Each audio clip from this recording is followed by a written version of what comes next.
fayyumsa argatu gammachuu adabbii cubbamaa fudhatu gammadaa jaalala hammaan hin faarsina waaqa mootii kenna haleluuyaa jenna amantiin fayyumsa tolaa argine gammadaa Yesuus fayyisaan si waamaara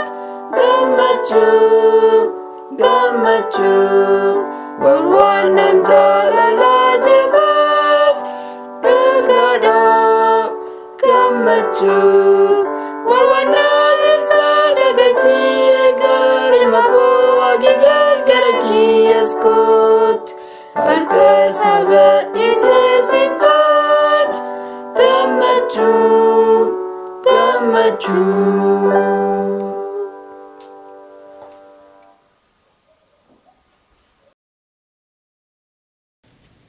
Maqaan kiyya Waritee Guddataa jedhama.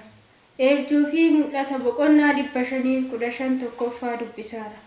Eebjuu.fi.mulata dilbata hagayya 1,2008 qulqullummaan uumoo bara baraatiif. Eebjuu.fi.mulata karaa jeeniin saatiroon mana kadhaa Filadelfiyaa hambaa sanbata guyyaa 7ffaa guyyaa sanbataatti dabalatee abboomata waaqaatii fi amantii Yesuusii hedduu. Amantii Yesuusii hafuura raagaati. Eebjuu.fi.mulata boqonnaa 515 tokkoffaa mul'ata lakkoofsa 1. Ergaa Ayuudota Awurooppaa keessaa fi kutaa addunyaa biroos keessa jiraniif kenname. Mul'ata. Ergaa Ayuudotaaf. Ayuudonni hundinuu gara Israa'elii akka deebi'aniif waamamaniiru.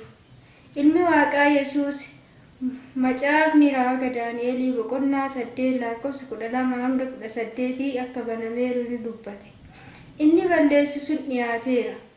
Ilmi Waaqaa Ayuudota biyya isaanii irraa fagaataniiran isaan Awurooppaa fi kutaa addunyaa biroo keessa jiraataniif ni ibseef. Akkanas isaaniin ni jedhe. Gara biyya dhaloota keessanii Israa'el Yerusaalemii koottaa barfateera. Ufduuba hin laalinaa, baqadhaa, deemaa. Inni balleessu sun maleekota baay'ee jinniiwwan isaa waliin utuu hin dhufiniin dura. Awurooppaa gadhiisaa. Asitti isin eegumsa hin qabdan. Isin dheekkamsa jinniiwwanii jala ta'uuf jirtu. Isaan dhiiga Ayuudotaa dheebotaniirani. Mormituun Kiristoosii guddisee aareera. Inni ajjeesuuf dhiphataara. Inni dhiiga Ayuudota uffata isaanii irraa urjii Daawitii qabanii dheeboteera.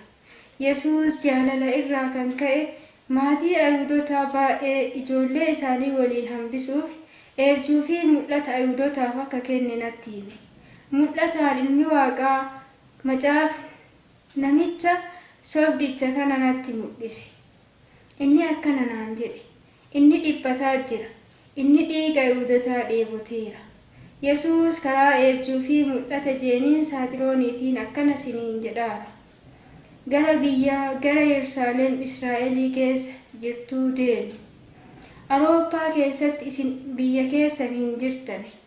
Baqattoonni seera malee daangaa Awurooppaa seera malee seentanis isaan baqattoonni akka hantuutaatti achi seenaniirani. Gara biyyaa deebaa. Yesuus akkana naan jedhe. Ani Ayuudi. Kun jaalala maatii kanaatiif maatii baay'ee hambisuufi. Isin Ayuudotaaf kun sodaachisaadha. Isin adamsamtuu mormituu Kiristoosii ta'uuf jirtu. Urjii Ayuudotaa kan uffataa fi qoma keessan irraatiin ni saaxilamtu. Kun dubbii Yesuusiiti. Kun hammeennaa fi badii keessani. Isin eegumsa hin qabaattani. Kun warwaannaa ilma Waaqaati. Deemaa, jireenya keessaniif baqadhaa. Maatii keessan hambisaa. Gara mana biyya keessanii deebi'aa. Sun ergaa ilma Waaqaa kan Ayuudota Awurooppaa keessaa fi kutaa addunyaa biroo keessa jiraniif kennameedha. Yesuus akkana naan jedhe. Barfateera. Deemaa. Jeeniin saatiroone. Faaruu hambaa 760 jireenya keetiif dhiyeessi.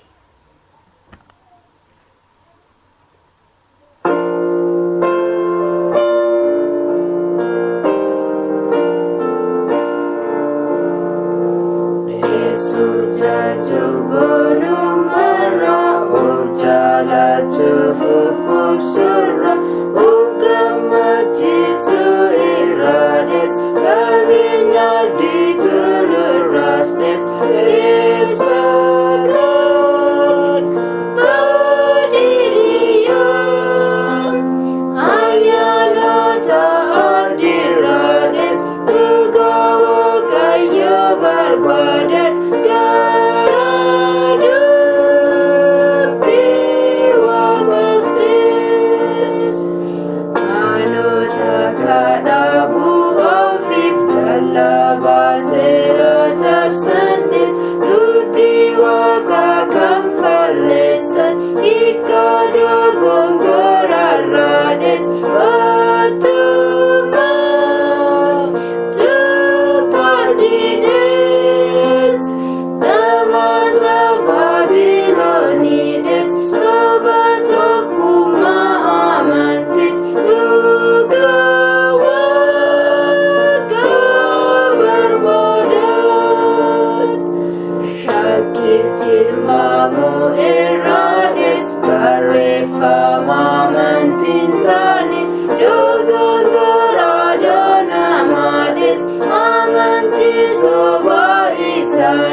Did